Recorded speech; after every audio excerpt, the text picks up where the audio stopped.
BRICS versus Donald Trump once again. In Rio de Janeiro, Brazil, the BRICS summit is taking place, which was attended by Prime Minister Modi. During the summit, BRICS leaders attacked Donald Trump. US President Donald Trump has warned of BRICS member countries from replacing the US dollar as a reserve currency. De-dollarization is a term that's been floating around for some time now.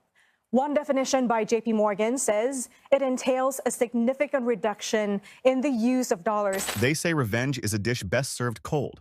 Well, the Global South just served the West an ice-cold plate of economic justice, and Donald Trump's policies were the main ingredient. While America was busy building walls and starting trade wars, 5 nations quietly assembled the economic weapon that could dismantle 80 years of Western financial domination. And the most delicious part? Washington's own arrogance made it inevitable.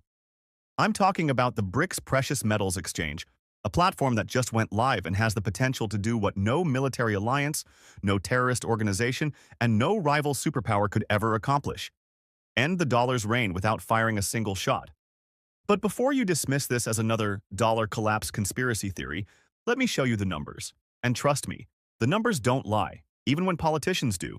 Brazil, Russia, India, China, and South Africa aren't just talking about alternatives anymore.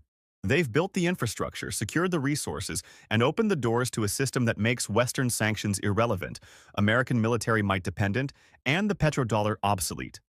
And if you're wondering how this happened under our noses, buckle up, because this story has everything: geopolitical chess moves, spectacular American blunders, and a plot twist that should terrify anyone who thought American exceptionalism was permanent. Let's start with something your high school economics teacher never explained. The global financial system wasn't designed for fairness. It was designed for extraction. After World War II, America didn't just win militarily. They rewrote the rules of money itself. The Bretton Woods Agreement made the dollar the world's reserve currency, which sounds technical until you understand what it really meant. Every country needed dollars to trade internationally. To get dollars, they had to sell to America or buy American debt. This created a perpetual motion machine where America could print unlimited money, run massive deficits, and export the inflation to everyone else. Meanwhile, developing nations had to earn dollars through actual production, actual labor, actual exports, while America just fired up the printing press. But the genius of the con was in the details. Want to buy oil? Use dollars? Want to trade gold? The price is set by 5 British banks in London through the London Bullion Market Association. No transparency, no oversight, just backroom decisions. Need to send international payments? Route them through SWIFT, a Brussels-based system that Washington could weaponize whenever they felt like it. For 80 years, this arrangement funneled wealth from the Global South to Wall Street. African nations sat on trillions in natural resources but remained poor. Middle Eastern countries pumped oil but had to recycle those dollars back into U.S. Treasury bonds. Asian manufacturers produced everything America consumed, but had to accept depreciating dollars as payment. And when anyone objected, when Iraq's Saddam Hussein tried to sell oil in euros, his country was invaded. When Libya's Gaddafi proposed a gold-backed African currency, he was killed and his nation destroyed. The message was unmistakable: challenge the dollar, and we'll challenge your right to exist. But here's what imperial powers always forget: no empire lasts forever, and the bigger the empire, the harder it falls. Russia invades Ukraine.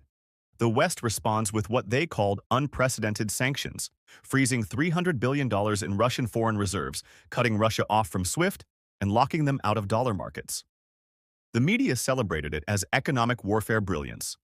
Financial experts predicted Russia's economy would collapse within months. Except it didn't. Russia's economy adapted, found workarounds, and kept functioning. But here's what actually happened: something far more consequential than Russia's survival. Every single country on Earth just watched the United States prove that money stored in Western banks isn't really yours. Think about this from another nation's perspective. You play by the rules, store your reserves in New York or London, follow international law, and then one day, poof, your $300 billion is frozen. No trial, no negotiation, no due process. Just gone because Washington didn't like your foreign policy. China was watching, India was watching, Saudi Arabia was watching, and they all reached the same conclusion: Western financial infrastructure isn't neutral, it's a weapon. And if it can happen to Russia, a G20 nation with nuclear weapons, it can happen to anyone. This is where Trump's catastrophic foreign policy enters the picture. Because instead of reassuring nervous allies that their reserves were safe, instead of rebuilding trust, the Trump administration spent the next few years threatening everyone. Tariffs on China, tariffs on Europe, threats against Brazil, antagonizing India, treating allies like protection rackets where they either pay up or face consequences. Trump looked at a world already doubting American leadership and decided the solution was more bullying, more unpredictability, more transactional diplomacy that reduced alliances to simple extortion. And BRICS watched this circus and said, "We're building something better." At the 2025 Moscow Financial Forum, BRICS unveiled their masterstroke, a dedicated precious metals exchange for trading gold, platinum, diamonds, and rare earth minerals. On the surface, it sounds technical, just another commodity platform. But this isn't about trading efficiency. This is about breaking Western financial hegemony, using the one weapon BRICS has that the West cannot match: control of actual physical resources. Let me give you the numbers that should keep Pentagon planners awake at night. BRICS controls 72% of the world's rare earth mineral reserves and processes 75% of them. They hold 70% of global cobalt, essential for batteries, 50% of nickel, 91% of niobium, the second most critical mineral for U.S. national security, and 40% of the world's oil. They also control a third of global grain production and hold more than 12,500 tons of gold. Read those percentages again. This isn't about having some resources or significant reserves. BRICS has achieved spectrum dominance over the materials that make modern civilization function. Everything from your smartphone to America's hypersonic missiles depends on minerals BRICS controls. And here's the brilliant strategic move. Instead of trying to create a new currency from scratch, which would take decades to build trust and adoption, they're leveraging resources that already have undeniable value. You can argue about whether a digital yuan or BRICS dollar would work, but you can't argue about the value of gold, cobalt, or niobium. These are tangible assets with real-world demand. The exchange allows countries to bypass the dollar entirely. Need rare earths? Trade your oil. Want platinum? Exchange your agricultural commodities. No dollar conversion. No SWIFT messages. No Western intermediaries who can freeze your transactions on political grounds.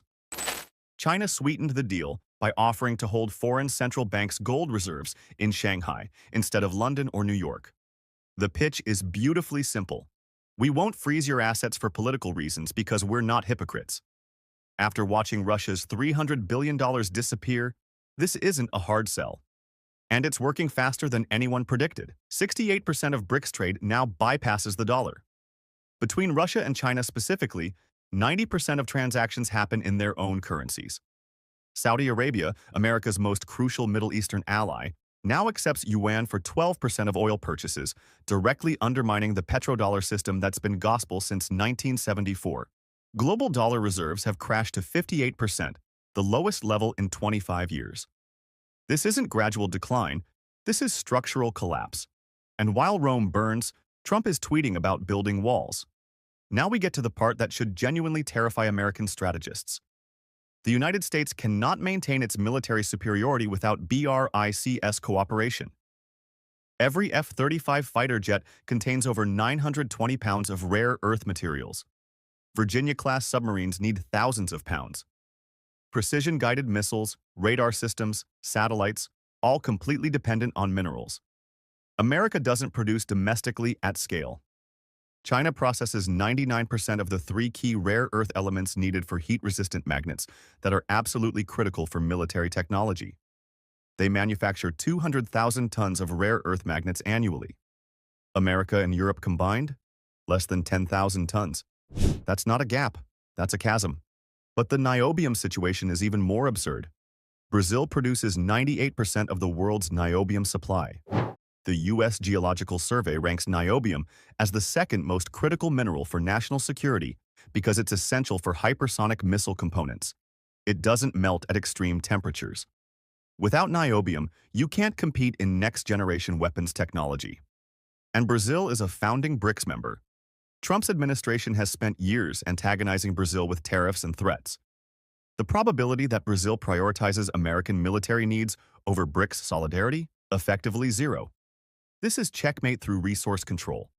America spends $800 billion annually on defense, more than the next 10 countries combined, but can't actually manufacture advanced weapons without buying materials from the very nations it's trying to contain. That's not strategy, that's dependence masquerading as strength. The historical response when America faces resource constraints has been military intervention. Can't negotiate for oil? Invade Iraq? Worried about resources? Occupy the Middle East. But you can't invade China. You can't bomb Brazil. These aren't weak states. They're nuclear powers representing half of humanity. For the first time in generations, American military power has met a challenge it cannot solve with force. And Trump's grand strategy? Antagonize them harder. Brilliant. While Trump was declaring himself a stable genius, African nations were making calculated bets on BRICS infrastructure. Angola launched an $80 million rare earth processing project aimed at supplying 5% of global magnet metal demand, critical for electric vehicles and wind turbines. Nigeria invested $400 million in processing plants, with projections showing mining will hit 10% of their GDP within 2 years. These aren't symbolic investments. African nations are positioning themselves as essential links in BRICS supply chains, rather than remaining passive resource exporters to Western corporations.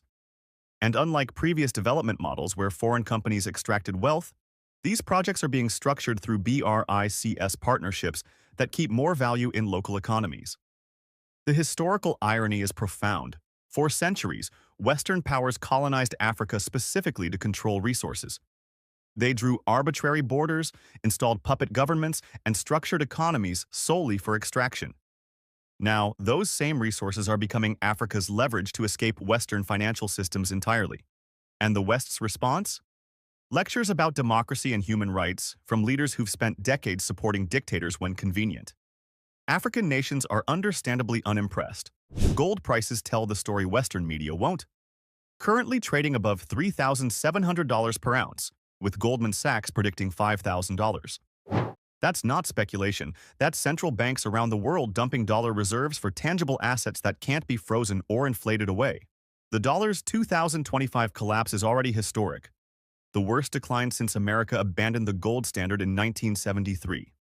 In just 6 months, the dollar has plummeted over 10% against major currencies. Trump blamed everyone except his own policies. China's fault, Europe's fault, fake news. But the actual cause is transparent. The world is actively moving away from dollar dependence. This is de-dollarization in real time, and unlike previous predictions of dollar decline, this one has teeth because BRICS built actual alternatives.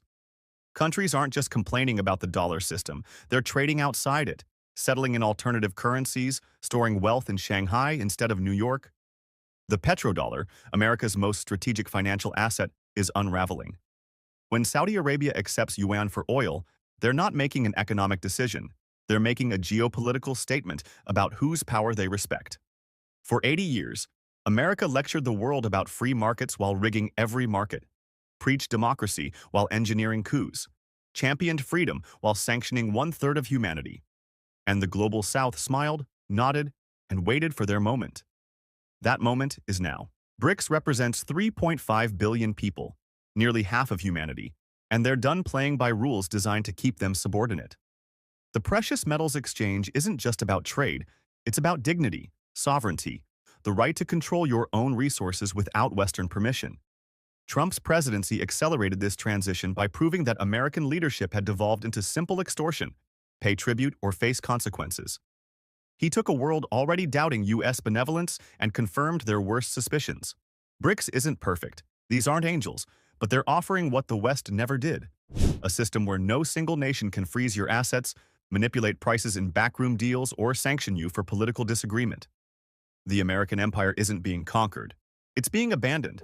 And historians will mark this moment as the beginning of the end, when arrogance met reality and lost. So here's your reality check. The 21st century won't be American. It'll be multipolar, resource-backed, and led by nations the West spent centuries exploiting. And if you're angry about that, maybe ask why the West thought exploitation could last forever. Drop your thoughts below. Subscribe if you want the truth mainstream media won't tell you. And share this with anyone still believing American dominance is permanent. They need to see what's coming. The age of empire is over. The age of BRICS has begun. And no amount of Trump tweets will change that.